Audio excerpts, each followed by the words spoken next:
Every great conversation begins between two thoughts. Can I tell you something I've noticed about people who seem to, I don't know how to put this exactly, always end up ahead, financially, career-wise, in life generally? Tell me. They don't seem to be trying harder than everyone else. That's the thing that gets me. They're not more stressed, not more obsessed, not working every waking hour. They just quietly, consistently, end up further along. And I can never quite identify what they're doing differently. That's because most of what they're doing differently is invisible. Not invisible like secret or hidden. Invisible like so embedded in how they think and move through the world that it doesn't look like a strategy at all. It just looks like who they are. Habits that have become character. Exactly. And the research on this is fascinating. Because when psychologists and behavioral economists study people who consistently build wealth, not lottery winners, not inheritance recipients, but people who genuinely accumulate over time, the differences they find are almost never about intelligence or opportunity or even hard work in the conventional sense. They're about psychology. Specifically, about 5 patterns of thinking and behavior that most people never consciously develop. 5 invisible habits. Okay, tell me all of them. The first, and perhaps the most foundational, is what psychologists call delayed gratification. Which sounds simple, almost obvious, but the neuroscience behind it is extraordinary, and most people fundamentally misunderstand what it actually is. Most people think it just means not buying the thing you want right now. Which is the surface behavior. But underneath, delayed gratification is a neurological capacity. Researchers at McGill University identified the specific brain structures involved, the hippocampus and the nucleus accumbens, working together to make decisions where time plays a role, where the future reward has to feel more real than the present one. And here is the critical finding. When these two structures are effectively disconnected in the brain, the capacity for delayed gratification breaks down almost entirely. So it's not just willpower, it's a specific brain function. A measurable one. And the famous Stanford Marshmallow experiment, where children were offered 1 marshmallow now, or 2 if they waited, tracked those children for decades. The ones who could wait, who had stronger delayed gratification capacity, had significantly better outcomes across almost every measurable life domain. Higher educational attainment, better financial outcomes, lower debt levels, stronger relationships, better health markers, 1 capacity, decades of downstream difference. So the ability to wait, really wait, for something better later is one of the most powerful things a person can develop. One of the most powerful and one of the most trainable. Because here is what the research also shows. Delayed gratification is not purely fixed. It is influenced by environment, by trust, by belief in the future. Research from the University of Colorado found that people are significantly less likely to delay gratification when they distrust the system around them, when they don't believe the future reward will actually arrive. Which explains why people in unstable environments often make short-term decisions that look irrational from the outside. They're not being impulsive. They genuinely don't trust that waiting will be rewarded. Precisely. Which means developing delayed gratification isn't just about personal discipline. It's about building genuine belief that the future is worth investing in, that your actions today will compound into something real tomorrow. Without that belief, the brain rationally chooses now. What's the second invisible habit? What researchers call implementation intentions. And this one, the gap between knowing what to do and actually doing it, is where most people's financial lives fall apart quietly. Studies show that the majority of people who fail to reach financial goals don't fail because they lacked knowledge or intention. They fail because they never converted their intentions into specific, concrete plans.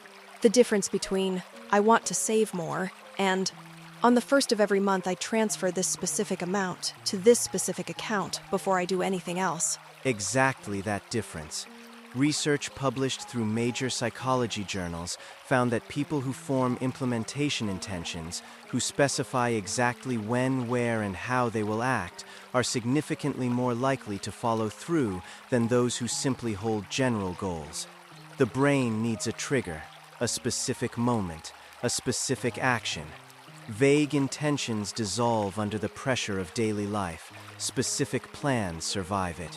So wealthy people aren't more motivated about money. They just have more specific plans about it. More automatic ones.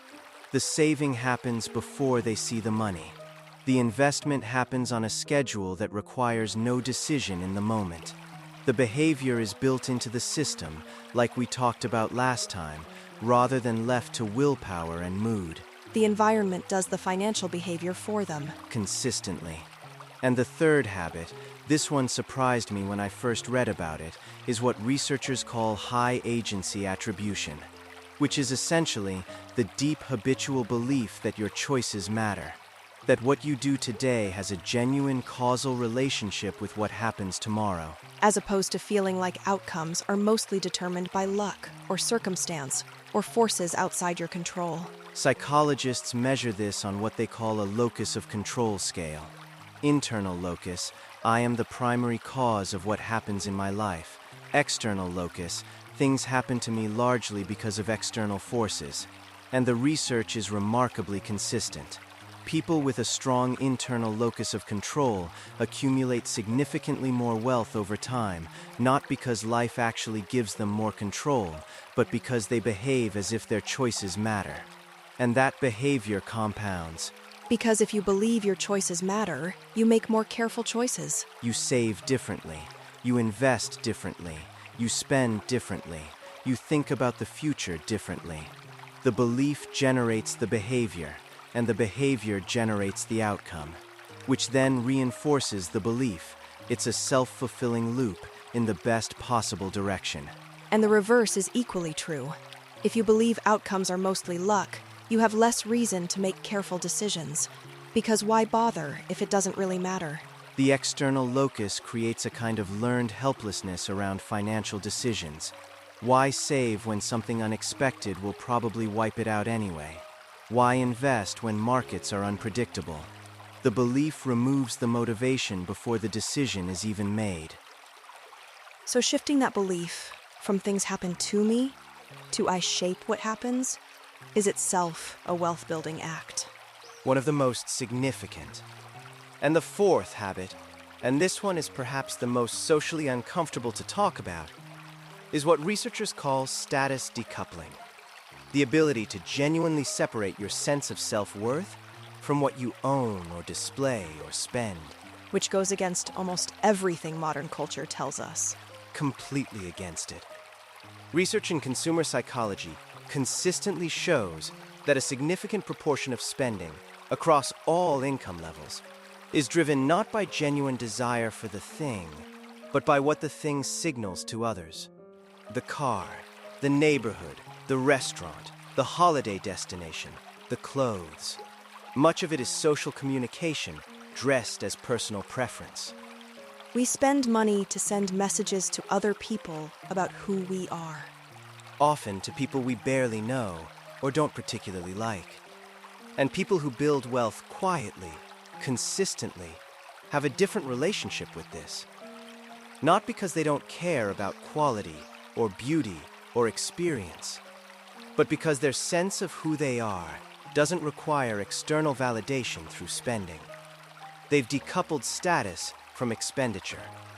So they can drive an ordinary car and feel exactly as good about themselves as someone driving an expensive one, because the car isn't carrying their identity.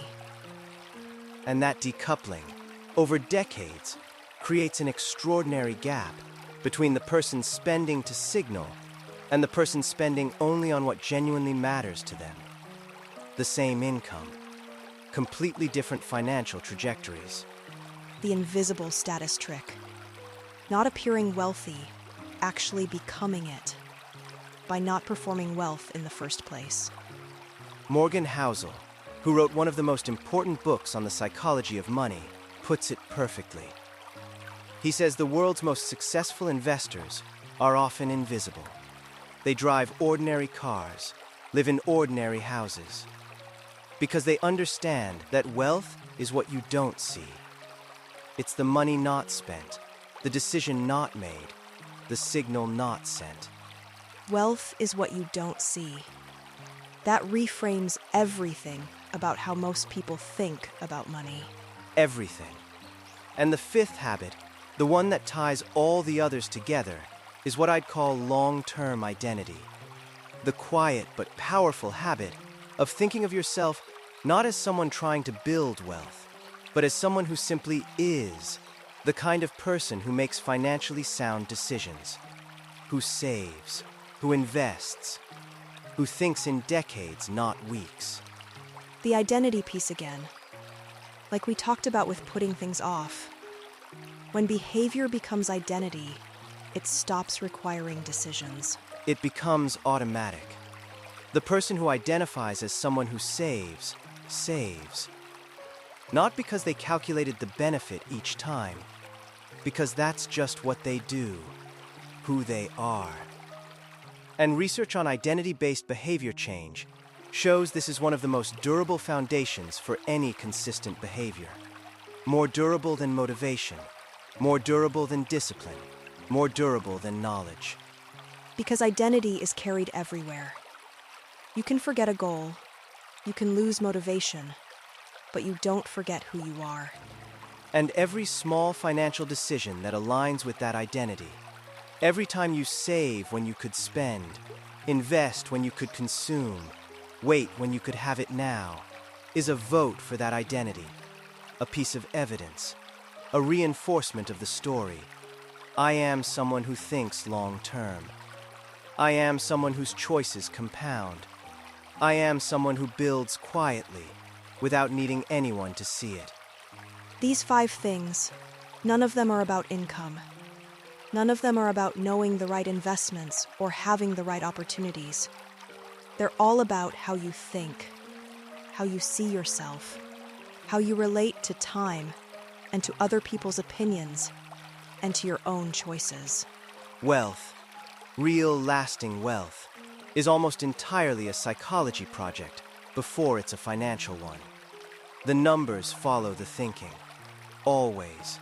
And the extraordinary thing is, these 5 habits are available to anyone, at any income level, in any circumstance. They don't require money to begin. They require a shift in how you see yourself and your relationship with time and choice. You don't need to earn more to start building. You need to think differently first. Think differently first, and then quietly, consistently, without making it your whole personality or your constant obsession, let the thinking compound, the way good things always do, slowly, invisibly, until one day someone looks at you and wonders, what are they doing differently? And the answer is almost nothing visible. Just 5 quiet habits running in the background, every day, without trying. Which of these 5 do you think is your weakest right now? Not to judge yourself, just to know. Because knowing where the gap is the beginning of closing it. Delayed gratification, specific implementation plans, believing your choices matter, decoupling your identity from what you spend, or thinking of yourself as someone who simply builds, quietly, over time. Wealth without trying doesn't mean wealth without intention. It means wealth so deeply built into how you think and who you are that it stops feeling like effort. It just feels like you. Start with one of these 5, just one, and give it time. That's all it has ever needed. Quietly, consistently, without anyone needing to see it. That's how the best things are built. Thank you for being here with us today. If this shifted something in how you think about wealth and character, share it with someone who needs to hear that it was never about the numbers first. at our question before you go. Which of the 5 invisible habits do you think is your strongest right now, and which one needs the most work? Tell us in the comments. We read every single one. Always. Until next time. Stay curious, stay kind, and build quietly, like it was always who you were.